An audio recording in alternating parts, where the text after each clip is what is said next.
top 5 sur le coup. Rodriguez, c'est le leader hein, pour le classement général. Arenpan est bien aussi. C'est compliqué de faire attendre des gars sur la première étape. On n'a pas l'assurance que tout le monde puisse revenir. J'évoquais tout à l'heure le temps perdu par Filippo Ganna avant de se remettre en selle. Ouais. Et c'est vrai que ce temps-là, après, il faut le récupérer, donc il faut y penser. Il est reparti à plus de 2 minutes, on le rappelle, du peloton principal. On traverse Béthune, j'imagine. Est-ce que c'est ça? Oui. Mon cher Franck, Oui. On est à Béthune. Nous sommes incontestablement à Béthune, qui se trouve Béthune, qui est au cœur d'une agglomération de 275 000 habitants, mais qui fait 25 000 habitants. Alors, il y aurait 1000 choses à vous dire sur Béthune. Je suis allé y jouer d'ailleurs, moi, il y a quelque temps. Vous avez peut-être le souvenir dans les années 60 de ce catcheur qu'on appelait le bourreau de Béthune, vous vous rappelez? Dans les années 60, non, Franck. Non, même. enfin, je vous en prie. En tout cas, vous avez peut-être entendu parler du bourreau de Béthune.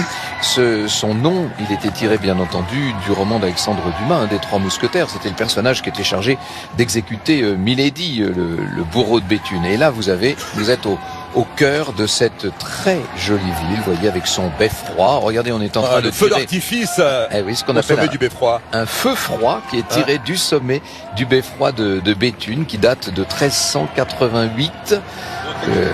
Il a été reconstruit à l'issue de la guerre de Cent Ans, ce beffroi, avec un carillon à 6 cloches qui date de la fin du XVIIIe siècle.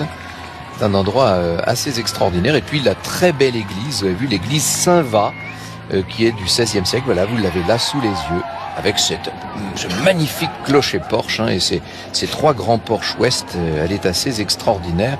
Elle a été entièrement reconstruite, cette église, parce qu'elle avait été rasée, figurez-vous, pendant la Première Guerre mondiale. Béthune, mais pas seulement Béthune, tous les environs ont été ravagés par la Grande Guerre. Sur la traversée de Béthune, beaucoup de changements de direction. Des pavés même, on a vu, et puis un peloton qui s'est vraiment beaucoup étiré, qui est passé donc avec cet écart sous la minute.